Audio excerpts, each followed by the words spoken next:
Hello everyone. तो आज का जो हमारा वीडियो रहने वाला है वो हम लोग बस रैंडम बातचीत करेंगे इस बार क्या क्या हो सकता है, चीज़ें कैसे चल सकती हैं, क्या क्या डिफरेंट चीज़ें हो सकती हैं इस बार। क्योंकि आपको पता था कि इस बार काफ़ी प्रोटेस्ट एंड ऑल हुआ था, तो एसएससी जो चेयरमैन है हमारे, उन्होंने रिफॉर्म्स की बात करी थी, ये कर देंगे वो कर देंगे। तो आज वही सब चीज़ें डिस्कस करने वाले हैं। और क्या क्या नई चीज़ें इंट्रोड्यूस हो सकती हैं, सीपीटी का क्या कट ऑफ बदल सकता है, क्या वेटिंग लिस्ट भी इंट्रोड्यूस हो सकता है, और भी बहुत सारी चीज़ों पे हम डिस्कस करेंगे। आई होप एग्जाम के बाद आप काफ़ी फ्री होंगे। आई मीन इन सके का वेट करते करते it would be so boring for you all, और मेरे लिए भी। अह, तो चलिए वीडियो को स्टार्ट करते हैं। तो सबसे पहला सवाल, आंसर की कब तक। तो भाई देखो, आज है मंडे, यानी आज है रिपब्लिक डे 26। ठीक है, और आज है छुट्टी का दिन। तो अगर अगर आंसर की आना होगा तो इसी वीक आ जाएगी। ठीक है, फॉर श्योर। अगर चीज़ें जैसे पहले चली हैं, अगर वैसे इस बार चली तो आंसर के इस वीक पक्का ही आ जाएगा। इस वीक क्या, 2 से 3 दिन के अंदर ही हार्डली है, माइट भी कल भी हो सकता है। बट बट अगर एसएससी ने कुछ और सोचा है या कुछ और डिसीजन लिया है, लाइक अगर उन्होंने सोचा है कि इस बार जो है हम इनिशियल आंसर की में ही जो है काफी अच्छे से रिव्यू करा लेंगे, ताकि फाइनल आंसर के आते आते ज़्यादा चीजें चेंज ना हो। आई मीन अगर क्वेश्चंस कोई गलत हैं तो वो इसी इनिशियल इनिशियल आंसर की के साथ ही उसे बोनस मार्क्स टू ऑल ऐसे करके लिख दिया जाए जैसे। तो ऐसे भी चीजें चल सकती हैं। अगर ऐसा हुआ तो फिर और वेट करना पड़ सकता है हमें। बट इसकी भी कोई श्योर शॉट गारंटी नहीं है, क्योंकि इस बार क्या क्या नया होगा we don't know, we have no idea about that. तो मैं भी यही चाहता हूँ कि आंसर की 1 से 2 दिन में ही आ जाए। आई मीन काफी बोरिंग है वेट करना एक एक चीज का, ये क्वेश्चंस वहां से मिलाना वो वहां से मिलाना, अचानक से ध्यान का वहां चला जाना कि अरे उस क्वेश्चन में मैंने क्या मार्क किया था। तो अभी जो है काफी चीजें चल रही हैं सभी के ही दिमाग में, इस क्वेश्चंस का मैंने क्या लगाया था, खास करके रीडिंग कॉम्प्रहेंशन में जो काफी काफी डाउट्स हैं लोगों को, मुझे भी है कि उसमें उसमें मैंने क्या मार्क किया है। तो ऐसी बहुत सारी चीजें हैं, तो आई होप ज्यादा वेट हमें ना करना पड़े। लेकिन अगर एसएससी ने कुछ नया इंट्रोड्यूस करा है, खास करके इस बार अगर आंसर की को लेके बात करें, तो फिर चीजें जो है बदल सकती हैं, हो सकता है और डिले हो आंसर की में। अगर एसएससी ने ये सोचा है कि हम इनिशियल आंसर की जो आएगा उसमें ही हम चीजें बेहतर तरीके से करेंगे, जिससे इनिशियल और फाइनल आंसर की में ज़्यादा चेंजेस ना हो, तो ये एज अ स्टूडेंट तो बेटर ही है। आपको एक बेटर क्लैरिटी मिलता है आपका मार्क्स क्या आ रहा है। या फिर अगर रिप्रेजेंटेशन में फाइल करते हैं तो वो अगर पहले से उन्होंने बोनस मार्क्स टू ऑल करके ऐसा दे दिया है तो फिर वो चीज़ें बेहतर ही हैं। कैंडिडेट के पर्सपेक्टिव से देखें तो, क्लैरिटी के पर्सपेक्टिव से देखें तो।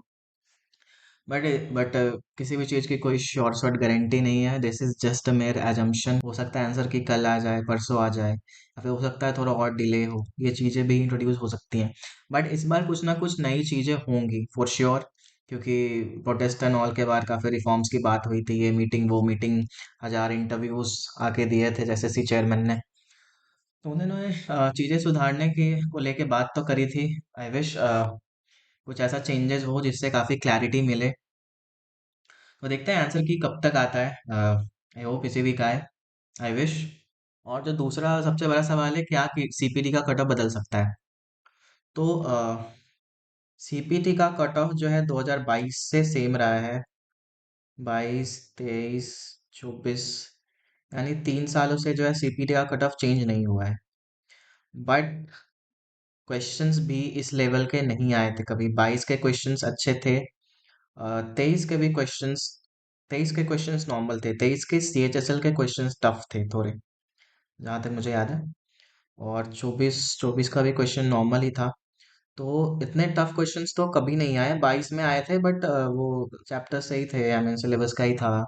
तो क्वेश्चंस इस बार काफ़ी डिफिकल्ट थे, नो डाउट। आई मीन अगर अगर एक दो क्वेश्चन गलत ना हो तो काफ़ी मुश्किल हो जाएगा लोगों के लिए वो सीपीटी कट ऑफ क्लियर करना। ऐसा भी नहीं है कि कैंडिडेट्स ने क्लियर नहीं करा होगा या फिर जो भी हमारा वैकेंसीज है उतने लोग क्लियर नहीं कर पाएंगे। सपोज 50,000 वैकेंसीज हैं तो 15,000 कैंडिडेट्स अवेलेबल ही नहीं होंगे एसएससी के पास, ऐसा भी नहीं है। इससे काफी ज्यादा नंबर्स वाले लोग होंगे जो पास होंगे यानी सीपीटी कट ऑफ को भी क्लियर कर रहे होंगे। तो इसकी कोई गारंटी नहीं है कि सीपीटी कट ऑफ बदल सकती है, और नहीं बदल सकती है इसकी भी कोई गारंटी नहीं है। It totally depends on SSC कि वो क्या करना चाहती है। ठीक है, अगर कैंडिडेट्स अवेलेबल हैं उतने, तो एसएससी उसी के साथ जाना चाहेगी। और नो डाउट कैंडिडेट्स अवेलेबल होंगे, ऐसा नहीं है कि 15-16 हजार लोग अवेलेबल ही ना हो जो पास हो रहे हो सीपीटी का कट ऑफ जो क्लियर कर रहे हो। और अगर हम दूसरे साइड की बात करें तो सीपीटी कट ऑफ क्या बदल सकती है, तो हाँ ऑफ कोर्स अगर एसएससी चाहे तो बदल भी सकती है। हालांकि पास्ट में ऐसा कोई चेंजेस देखने को नहीं मिला है, बट उसका रीजन भी ये था क्योंकि पेपर काफी मॉडरेट लेवल आया था या फिर क्वेश्चन भी थे वो सिलेबस से ही थे। तो इन सब चीज़ों की वजह से कभी उस चीज़ पे ध्यान गया ही नहीं कि सीपीटी कट ऑफ भी चेंज करनी चाहिए। बट हाँ, अगर अगर बात करें कि क्या सीपीटी की कट बदल सकती है, तो हाँ सीपीटी की कट ऑफ कोर्स बदल सकती है। Totally depends on SSC. अगर अगर वो चाहे तो कट ऑफ चेंज कर सकती है, बट इसकी कोई श्योर शॉट गारंटी नहीं है। और इसकी भी कोई गारंटी नहीं है कि वो सीपीटी कट ऑफ ना बदले। आई मीन जिस किसी ने भी नोटिफिकेशन पढ़ा होगा तो उसमें ऐसा कोई क्लियर लिखा नहीं है कि सीपीटी का कट ऑफ क्या फिक्स रहेगा। आई मीन जो नोटिफिकेशन है उसमें बस ये लिखा है कि highest standards would be set for this post, ऐसे 10-15 पोस्ट लिखे हुए हैं वहाँ पे। तो बस ये लिखा हुआ है। बट जब रिजल्ट का राइट अप आता है, आप लोगों ने देखा होगा, तो रिजल्ट का राइट अप आता है तो उसमें अलग से लिखा होता है कि this are the qualification standards for CPT ऐसे करके, ठीक है। तो वो चीजें एसएससी लगातार 3 सालों से सेम ही लेके चल रही है। बट ऐसा भी हो सकता है कि वो चेंज कर दे इस बार। आई मीन जैसा कि मैंने कहा सब कुछ एसएससी के ऊपर ही डिपेंड करता है, बट ये फिक्स भी नहीं है कि सीपीटी कट ऑफ वही रहेगी। सीपीटी और पासिंग मार्क्स में काफ़ी डिफरेंस है। पासिंग मार्क्स में चेंज कभी नहीं हो सकती है, दैट इज़ 30% फॉर ईआर है। तो 18 मार्क्स होता है तो वो चीज़ बदल नहीं सकता, पासिंग मार्क्स चेंज नहीं हो सकता। बट हाँ सीपीटी कट ऑफ का कोई परसेंटेज नहीं है, तो वो चीज़ें बदल सकती हैं that depending on the difficulty level of paper. तो ऐसा हो सकता है कि सीपीटी कट ऑफ बदल भी जाए। आई मीन जो भी कैंडिडेट्स अच्छा स्कोर कर रहे हैं और वो कंप्यूटर के मार्क्स को लेके वरीड हैं, तो ऐसा भी हो सकता है कि कट ऑफ बदले। तो अभी से चीज़ें अज्यूम करके ना चलें कि मैं बाहर हूँ रेस से। बहुत सारी चीज़ें हो सकती हैं, लाइक अगर उन्होंने एक दो क्वेश्चंस गलत मान लिया, या फिर ऐसा हो सकता है कि दो दो ऑप्शंस एक ही क्वेश्चन के सही हो, तो ऐसे में बोनस मार्क्स टू ऑल दिया जाएगा। तो उससे अगर 4-8 मार्क्स भी बढ़ते हैं तो फिर होपफुली बहुत सारे लोग पास हो जाएंगे उन चीज़ों में। और इनकरेक्ट क्वेश्चंस इन कंप्यूटर हो सकता है एक दो हो, क्योंकि अगर चीज़ें पता ही नहीं है, अगर सिलेबस पता ही नहीं है, अगर किसी ने वो टॉपिक पढ़ा ही नहीं है, तो फिर कैसे ही पता चलेगा कि उसके दो ऑप्शन सही हैं या तीन ऑप्शन सही हैं। तो अभी कह नहीं सकते। जब आंसर की आएगी उसके बाद ही फिर हम लोग अ, हम लोग श्योर हो सकते हैं कि कौन कौन से क्वेश्चंस गलत हैं। तो आंसर की का वेट करें पहले से। डोंट लूज योर होप्स, ठीक है। और अब बात करते हैं क्या क्या नई चीज़ें इंट्रोड्यूस हो सकती हैं इस बार। तो एसएससी चेयरमैन ने काफ़ी सारे इंटरव्यूज़ दिए आके डिफरेंट डिफरेंट मीडिया चैनल्स पे। तो उन्होंने बहुत सारे रिफॉर्म्स की बात करी, ये करेंगे वो करेंगे। और फिर जो टीचर्स थे जो प्रोटेस्ट हुआ था उसमें भी यही मांग थी कि चीज़ें जो है काफ़ी और क्लैरिटी मिले, नॉर्मलाइजेशन को कम किया जाए। तो एक नया फॉर्मूला लेके आया इस बार नॉर्मलाइजेशन का, ठीक है। तो चीज़ें मॉडरेशन में रही, बट फिर भी एक शिफ्ट जिसका री एग्ज़ाम हुआ था, तो उन्होंने पता नहीं उसमें क्या किया, नॉर्मलाइजेशन में कुछ तो इशू किया। और तो ये तो एक रिफॉर्म आया, ठीक है। चीज़ें प्री में ठीक ही चली। आई मीन एब्सर्ड सा कट ऑफ नहीं गया जैसे पिछली बार गया 160 158। तो इस बार सब कुछ मॉडरेशन में ही रहा। टीयर 1 की बात करें तो चीज़ें गलत हुई, जैसे शुरू शुरू में जब स्टार्ट हुआ एडिक्विटी वाला, तो फिर सिलेक्शन पोस्ट का एग्ज़ाम हुआ तो बहुत सारे इश्यूज हुए, सर्वर इश्यूज, पहले वेबकैम भी एक्टिव होता था ड्यूरिंग एग्जाम, फिर वो चीज़ हटाया गया। तो चीज़ें बेहतर हुई हैं पहले से, नो डाउट। कट ऑफ भी, उसका रिजल्ट भी देखने को मिला है। नेगेटिव चीज़ें हैं बट ठीक है, पॉजिटिव्स भी हैं। आई मीन अगर अगर क्लैरिटी मिलती है हमें तो वो चीज़ बेटर ही होता है किसी भी कैंडिडेट के लिए। और जो दूसरा सबसे बड़ा चेंज आ सकता है वो है वेटिंग लिस्ट। तो शुरू में तो एसएससी चेयरमैन ने डायरेक्टली बोला कि वेटिंग लिस्ट इंप्लीमेंट करना काफ़ी ही मुश्किल है और it all depends on government, कि वो ऐसा करना नहीं चाहती। उन्होंने ऐसा बोला था एक इंटरव्यू में। बट फिर से एक न्यूज़पेपर का आर्टिकल आया था, शायद दैनिक जागरण या दैनिक भास्कर, डोंट रिमेम्बर, अगर होगा तो कमेंट में बताना। तो उसमें एक आर्टिकल था, उसमें लिखा था कि इस बार एसएससी सीजीएल में वेटिंग लिस्ट इंप्लीमेंट हो सकता है, ऐसा कुछ करके एक आर्टिकल पब्लिश हुआ था। शेयर भी हुआ था वो काफ़ी। आई विश आपको याद हो। अ, तो ऐसा हो सकता है कि वेटिंग लिस्ट भी इम्प्लीमेंट हो इस बार, बट वो किस तरीके से इम्प्लीमेंट होगी पता नहीं, एसएससी को ही पता होगा उन्होंने क्या प्लान कर रखा है। और हाँ, एक और बात हुई थी कि पहले जो है काफ़ी सीट्स खाली रह जाती थी, क्योंकि एग्ज़ाम पहले एमटीएस होता था, फिर सीएचएसएल, फिर सीजीएल। तो ये जो पैटर्न था काफ़ी ही उल्टा था, लोग एमटीएस में सेलेक्ट होते थे तो वहाँ भी वो अपना जो भी प्रेफरेंस होता था वो भरते थे, सीएचएसएल में सेलेक्ट होते तो सीएचएसएल में भी भरते थे। फिर सीजीएल में तो सीजीएल में भी, अगर वो एमटीएस छोड़ के सीधे अगर सीजीएल ज्वाइन कर लेते थे तो एमटीएस की सीट वैकेंट रह जाती थी। और अगर वो सीएचएसएल में सेलेक्ट होकर फिर से सीजीएल में सेलेक्ट होते थे तो फिर सीएचएसएल की सीट भी वैकेंट रह जाती थी। तो इस बार क्या हुआ, इन्होंने इन चीज़ों से बचने के लिए पहले उन्होंने सीजीएल का एग्जाम लिया, सीएचएसएल, ऐसे करके चीज़ें चली। तो वो बेहतर ही है। आई होप किसी ना किसी कैंडिडेट को जॉब मिले, किसी न्यू कैंडिडेट को जॉब मिले जो कि सिलेक्ट ना हुआ हो, या फिर अगर वो किसी बेटर जॉब के लिए छोड़ के जाता है तो वो सीट जिस पे उसका सिलेक्शन पहले हो रखा था तो उस पे किस कोई और सिलेक्ट हो। ये अच्छा चीज़ इंट्रोड्यूस करा है एसएससी ने। और इस बार चीज़ें ज़रूर बदलेंगी। आई मीन जैसा पहले प्रोसीजर था, पहले आंसर किया था, फिर उसके बाद अचानक से फाइनल लिस्ट ऑफ वैकेंसीज आती थी, फिर पोस्ट प्रेफरेंस आता था, फिर उसके बाद एक फाइनल आंसर किया आता था, फिर रिजल्ट आता था, फिर मार्क्स दिखते थे। तो ये जो है काफ़ी वैग प्रोसीजर था।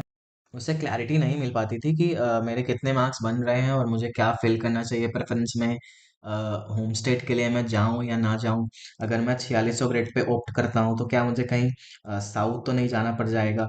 तो ये चीज़ें काफ़ी वैग थी। आई मीन ये टोटली लक बेस्ड हो जाती थी प्रेफरेंस फिल करना। एक डर सा भी लगता था कि 4600 ग्रेड पे चूज करने पे साउथ जाना पड़े, अब उससे बेटर है 2800 या फिर 4200 इन नॉर्थ। तो ऐसे चीज़ें चलती थी पहले। इस बार कुछ ना कुछ चेंजेस जरूर होंगे। वी वुड बी होपफुल कि वो बेटर हो हमारे लिए। ऐसे अगर एसएससी अगर इनिशियल आंसर की रिलीज करे और उसके जस्ट बाद रिप्रेजेंटेशन फाइल हो, फिर वो हमें एक फाइनल आंसर की दे दे। अगर वो हमें फाइनल आंसर की भी पहले दे दे बिफोर प्रेफरेंस फॉर्म, तो हमारे लिए काफ़ी इजी हो जाएगा वो सब चीज़ें करना। आई मीन अपना मार्क्स कैलकुलेट करना, एक श्योर होना कि मेरे कितने मार्क्स आ रहे हैं। या फिर अगर उससे भी बेटर हो, अगर वो पहले हमें मार्क्स दिखा दे और उसके जस्ट बाद वो प्रेफरेंस प्रेफरेंस फॉर्म दे, तो चीज़ें काफ़ी क्लियर होंगी और सबको और सबको ही एक क्लैरिटी मिलेगी कि मुझे क्या प्रेफरेंस फिल करना चाहिए। तो कुछ ना कुछ चेंजेस इस बार जरूर होंगे एसएससी में for sure. Cut off idea की बात करें तो इस बार का जो ओवरऑल एग्जाम लेवल था वो मॉडरेट था। आई मीन जो 2023 मेंस का पेपर दिया होगा तो वो भी एक मॉडरेट पेपर था, बट उसमें जो है सिर्फ मैथ्स के क्वेश्चन अच्छे थे। I mean maths was calculative, English, reasoning, सारी चीज़ें नॉर्मल ही थी। बट इस बार क्या है, मैथ्स और इंग्लिश का रीडिंग कॉम्प्रिहेंशन प्लस सबसे इम्पोर्टेंट कंप्यूटर। बहुत चीज़ें कंप्यूटर पर डिपेंड कर रही हैं। अगर एक दो क्वेश्चंस गलत नहीं हुए या फिर बोनस मार्क्स टोटल नहीं दिए दिए गए तो काफ़ी मुश्किल हो जाएगा कैंडिडेट्स को 27 वाला कट ऑफ क्लियर करने में। तो इस बार एवरीथिंग डिपेंड्स ऑन कंप्यूटर। और हाँ, ये 2023 के पेपर जैसा है, बट उससे मोर डिफिकल्ट साइड है बिकॉज ऑफ कंप्यूटर। इस बार का लेवल काफ़ी अच्छा रहा है, मैथ्स का हो या इंग्लिश का हो, कंप्यूटर ठीक है, चीज़ें काफ़ी आउट ऑफ सिलेबस चली हैं। तो इस बार मेनली सबको कंप्यूटर के स्कोर पे ही डिपेंड करता है और सीपीटी कट ऑफ पे डिपेंड करता है। और अगर एक रफ कट ऑफ आइडिया लेना है तो आप आई बटन पर क्लिक करें, वहाँ एक वीडियो दिख रही होगी, आप उसको देख सकते हैं जाके। एक कंक्लूजन पे आते हैं। इस बार काफ़ी नई चीज़ें हो सकती हैं, ठीक है। बेटर क्लैरिटी मिले फॉर कैंडिडेट्स, ये सबसे बेहतर चीज़ हो सकता है। ठीक है, कट ऑफ एब्रप्टली ऊपर ना जाए, I mean bonus marks to all ज़्यादा ना दिया जाए। I mean hopefully section one में तो कोई भी गलत क्वेश्चंस नहीं है या फिर गलत आंसर्स ऐसा जिसके डबल डबल हो सकते हैं। सेक्शन वन में तो बोनस टू ऑल कोई क्वेश्चन नहीं हो, इंग्लिश में हो सकता है, इंग्लिश और खास करके कंप्यूटर में। और सब कुछ कंप्यूटर पे ही डिपेंड करता है। इस बार जो भी चेंजेस एसएससी लाए वो कैंडिडेट्स के लिए बेटर हो। अ, और आंसर की जल्दी आए, आई होप सो। काफ़ी बोरिंग है ये डेली वेट करना शाम के 5:30 से 6:30। और जब आंसर की आएगी तो चीज़ें काफ़ी क्लियर होंगी। कैसे होगा, कितने मार्क्स आए, एक्सपेक्टेड कट ऑफ डेटा होगा हमारे पास, जिससे एक अंदाज़ा लगाया जा सकता है। सीपीटी कट ऑफ बहुत बड़ा फैक्टर हो सकता है। हो सकता क्या, होगा ही। अगर गलत नहीं हुए क्वेश्चंस तो बहुत ही बड़ा फैक्टर होगा। अगर आपको सीपीटी कट ऑफ का बिल्कुल आइडिया नहीं है तो आई बटन पर क्लिक करें, एक वीडियो आ रहा होगा वहाँ पे, उस पर जाके आप देख सकते हैं कितनी वैकेंसीज हैं, क्या क्या होता है, कितना मार्क्स चाहिए होता है, तो आप वहाँ से देख सकते हैं। तो होपफुली ये बस नॉर्मल डिस्कशन था, क्योंकि किसी को भी नहीं पता आंसर की कब आएगा, क्या क्या चेंजेस हो गए इस बार, क्योंकि पहली बार सब कुछ इम्प्लीमेंट हो रहा है, तो फिर काफ़ी कंफ्यूजन है क्या क्या हो सकता है, क्या क्या नई चीज़ें इंट्रोड्यूस हो सकती हैं। तो चलिए यहीं ख़त्म करते हैं। Bye bye, take care. Exams ख़त्म हो गए हैं, enjoy your life, have fun.